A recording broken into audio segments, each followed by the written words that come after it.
You made it. Oh, so glad to see you. Welcome. Let's get this done.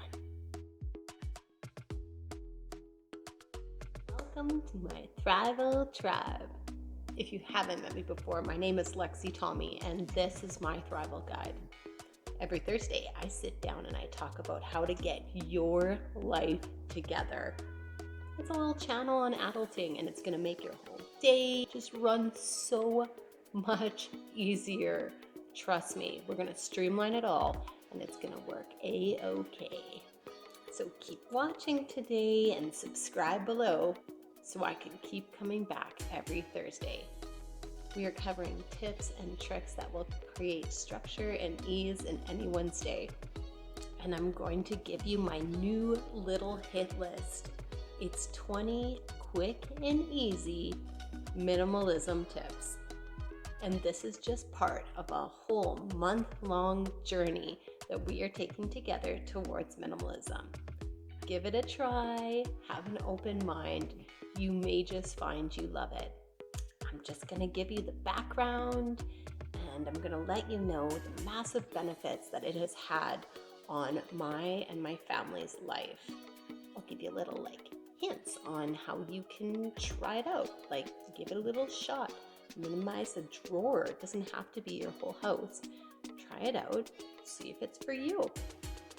And I want to talk to you about some of the things that have been the best reasons or the best things that I have received from practicing minimalism myself, in my personal life. Number one, an organized space. Legit the best. I am not someone who does well with clutter, so as you can imagine, it's stressful for me and I react poorly to it. So having an organized space is a total life adjuster. Have you ever gone to someone's house and wondered how on earth they are keeping it that clean? They don't have more space. They don't have more time. Chances are they have less stuff. Number two, you learn to respect and appreciate things more.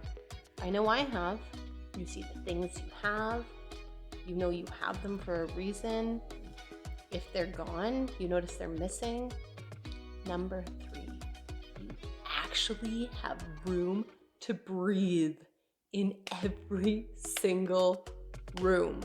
It's huge. And I know it sounds like, what on earth is this girl talking about? But if you can imagine just going from room to room to room in your house, and you don't have that tight feeling of, there's clothes all over the floor. The toys need to be put away. That needs to be cleaned. That's broken. Amazing. I know for myself that actual physical space where there's nothing in it, on a bookshelf, maybe you have 2 books, space, 2 books. I'm the one that likes the space in between. So I don't really know if that's a personality trait. I suspect that is something that's pretty common, and I know that because everyone's focusing on cleaning their home, spring cleaning, how to get more time and space. Well, I'm telling you, the way you get more time and space is through minimalism, which brings me to number 4, freedom from the pressure of your stuff. Number 5 is a no-brainer. You will be more productive. Think of it this way. It's a no-brainer that you are going to be more productive when you have less stuff to manage. It's inevitable. And like I said, less stuff to manage. That's number 6. Stuff's like an inventory in your home. And I'm going to show you in a couple of videos how to keep track of that inventory, how to reduce that inventory, how to make sure that the inventory that you're keeping is stuff that you truly love or truly need. But in the meantime, I want you just to wrap your head around that you're not bonded to that pillow. It's something you need to sleep comfortably, and that you are not bonded to a special dish, or that you're not bonded to your mop. Because let's be honest, some items are actually items that you could bond to, right? Like your child's special baby blanket. But not everything in your house can you bond to, or you would never get rid of anything, and you would be eventually surrounded by stuff, right? Everybody knows somebody like that. So once the stuff starts caving in on you, then what? Or if I had all that stuff around, I would go crazy trying to spend my life cleaning it, sorting it, wiping it down, organizing it, like moving it around, picking it up. Like all of those things are tasks that I would do for each item of my home. And it's stuff that you do too. And if you don't do it, you think you should, or you feel guilty that you're not. Like, that's just life these days. So when you get rid of a percentage of the inventory, I'm not saying get rid of everything, but when you get rid of a percentage of an inventory, you gain that percentage in time, energy, mental clarity, simplifying things. Like if you got rid of 20% of your stuff, now can you go to your closets and get rid of 20% of your closet? Probably fairly easily if you look at it. Like things that are, maybe damaged or stained or do not fit well, or they're not your favorites anymore, they've lost their value.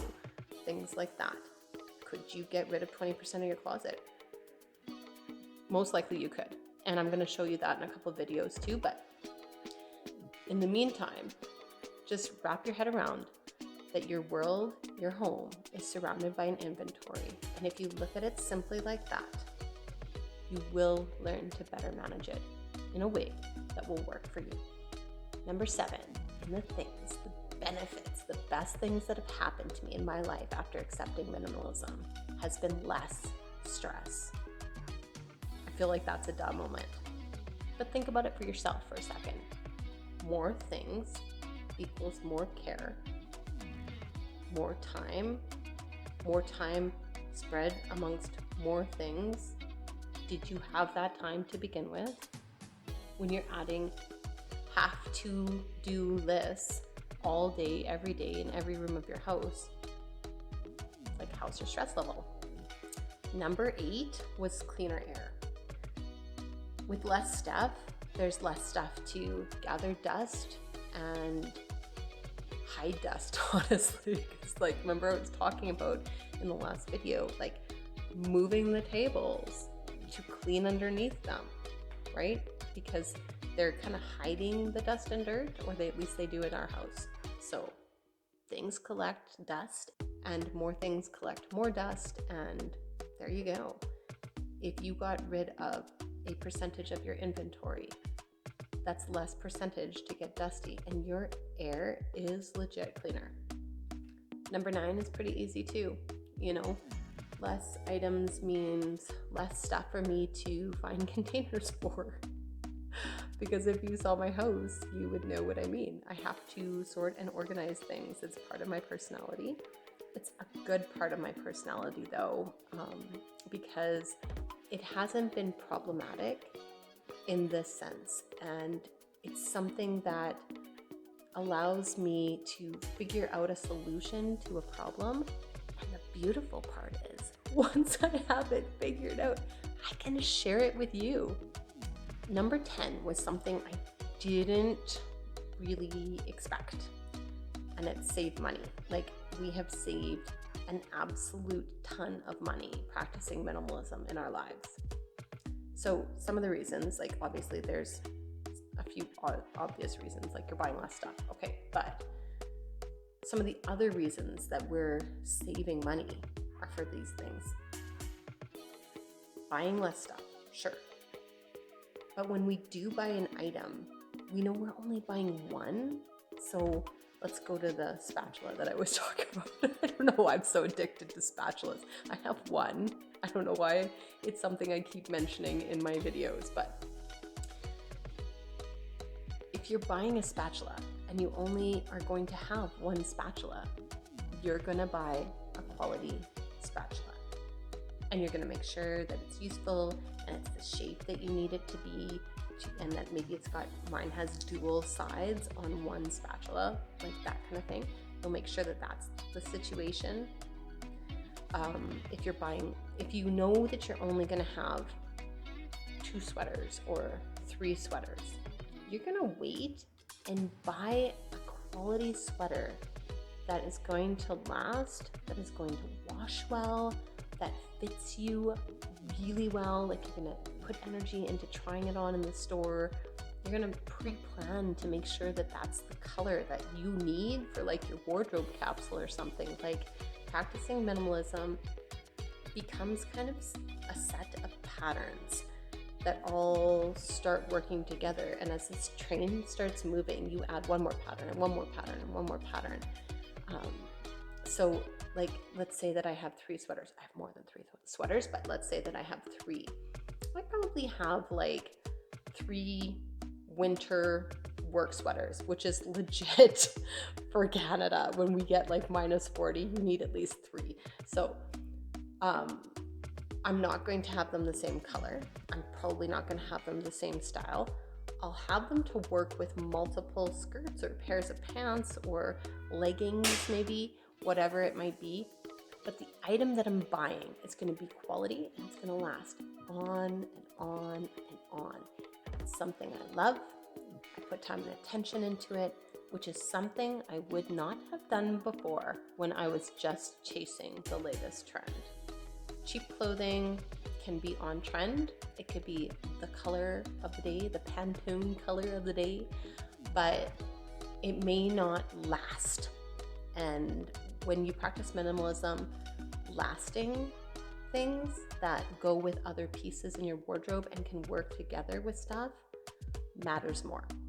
And on that note, buying one thing that lasts you a long time will save you from buying multiples and accumulating more and more stuff that is just going to the garbage. Tip 11 was also something that I didn't really expect. It was something that was kind of like, okay, well, that's a nice little benefit. So you can make money, believe it or not, or help out friends or other people that may want it or be in need. So have you ever used a buy and sell site? If you haven't, you should maybe consider it. At least go and like look one up. Just consider it for a little bit of time, because the inventory that you are getting rid of could actually make you thousands and thousands of dollars, and it takes way less effort than you think it does. In our area, we have a really great buy and sell site that actually shows like ratings of people, and you can see what collection they have. You can see what general area that they live in, so that you know if it's like a drive or not. It's local, so you can set a time to just go and pick everything up. And it also has some neat little features that make people accountable. So at the end of a purchase, you can say whether it went well or not. So it's not a site that you have to worry about people stealing stuff. You can complain if you needed to. Like if you got, let's say, a shirt with tags on it, that's what you were buying, a brand new shirt with tags on it. And let me tell you, I buy that stuff on those sites all the time. Brand new kids' clothes, it's on there all the time because kids grow so fast. But just a hint. Anyway, you can sell your own stuff on there for thousands of dollars. Like, yeah, okay, maybe this shirt that you're selling, you post it and it's $5 and it sells for $5, but that $5 is $5 you get back. And so you think, okay, well, that was just $5, no big deal. But then you sell like a snowblower that was $50, and you sell, I don't know, an old cell phone that was $100, and then you sell a dishes set that you're not using for $60. You know what I mean? All that adds up, and it has legitimately in our lives produced thousands and thousands of dollars back. So I have a little like account for things like that.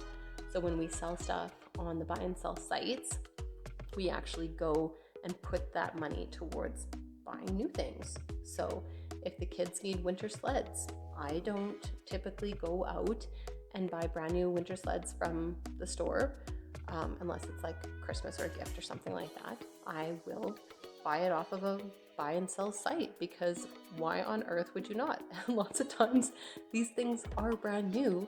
You're just saving a ton of money and you're not putting more things into the universe.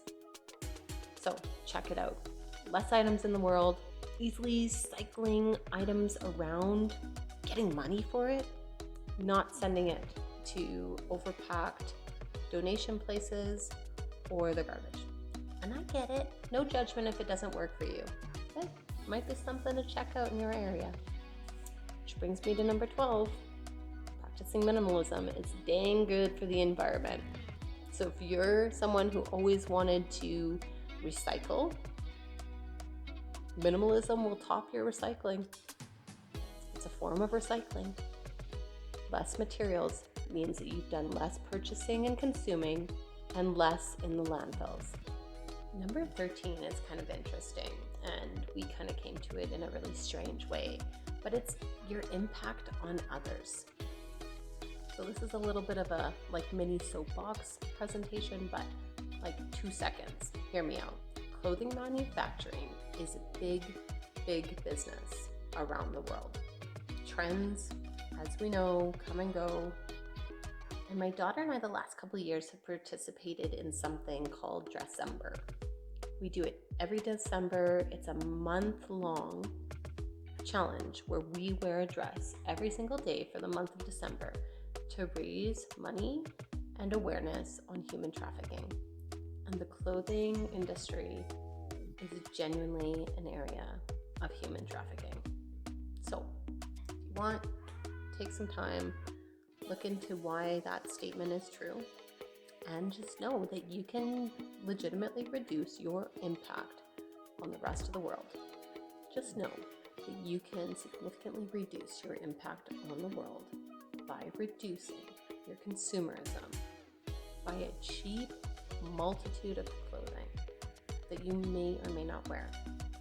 Doing what you need, purchasing what you need, purchasing it of good quality so that it lasts will make all the difference. Number 14 is better health. That's something I didn't really understand with minimalism either. But with less stuff around and less on your to-do list, you actually have better health. So when you're in a room, like we talked about in a couple of videos ago, when you're in a room that's messy, and especially if it's messy in yours, it raises your cortisol level. That actually affects cardiovascular health. It creates a fight or flight kind of intention in your day.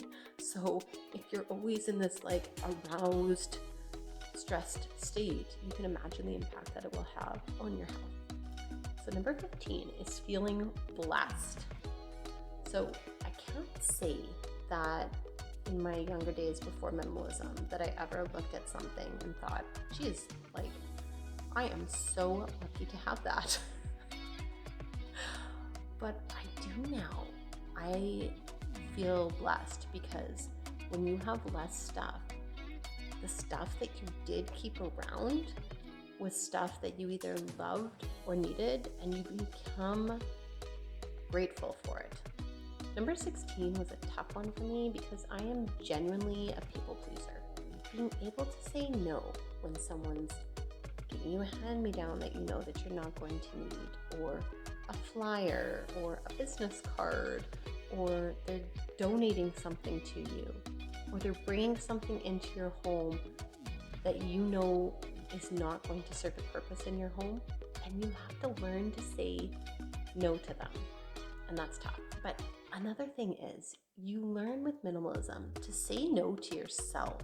And learning to say no to yourself, it kind of, in the beginning to me, when I thought about that concept, it sounded like a restrictive thing, like the ultimate restriction, right? No, because no, I made this rule. It just sounded so restrictive. But trust me, saying yes to everything that comes into your life That's out of control. And when you are able to say yes and no with control, that is not restriction. That is freedom. It means that you are truly in control of yourself and your life.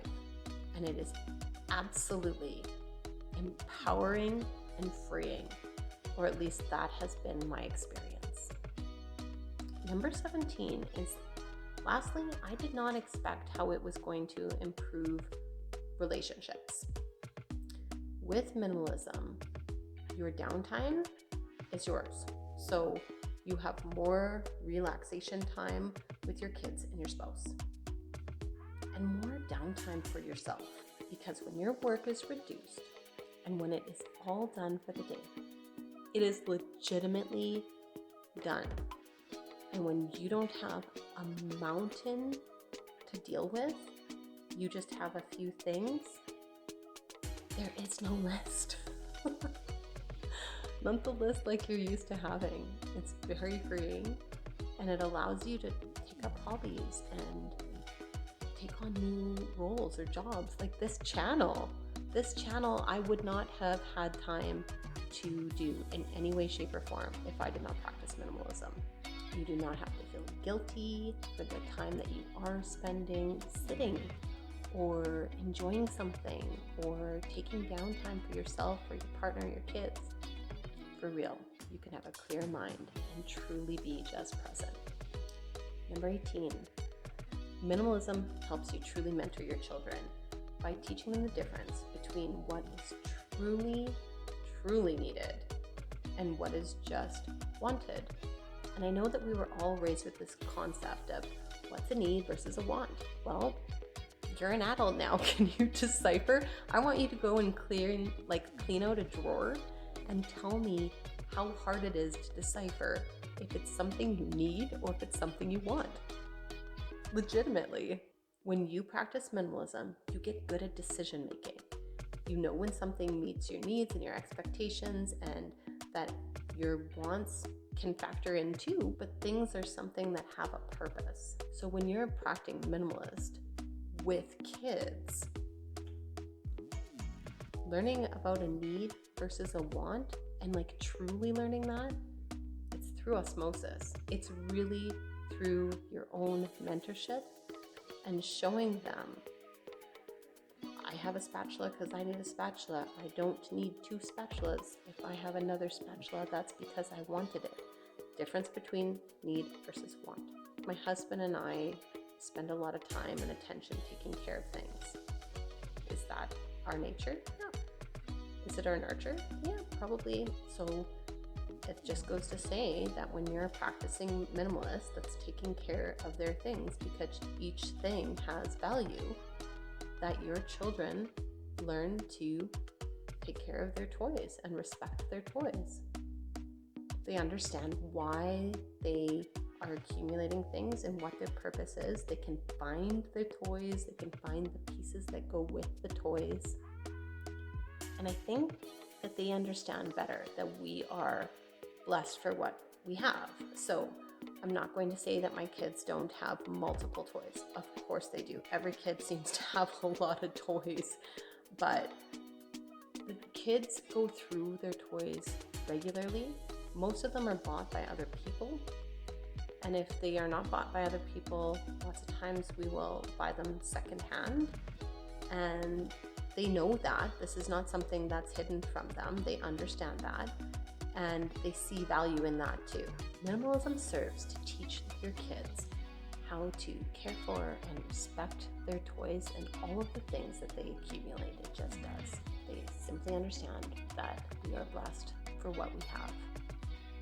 And I do take the time to guide them in lessons around purging what they no longer need and identifying when something no longer holds a purpose, is broken, missing pieces. They understand why something stays in their life and has value, and why it needs to move on and where it goes. And lastly, number 20, just a little tiny bit of happiness. you spend less time cleaning and dealing with the inventory and stuff in your home, you have a little bit, just a little bit of time to appreciate and do something else. And that is truly joy. So that's it, folks. I support you, and I love the changes that you are considering making in your life to make things just a little easier. And if no one has told you yet today, good for you. I am so proud of you. They say it takes a village, and now you have one. And if this video helped you today, let me know in the comments below.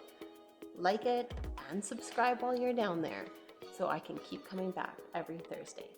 I want to say thank you to all of you, and thank you for popping by today and learning to invest in yourself and your life. Welcome, Thrivers, to my Thrival Guide. I'll see you soon.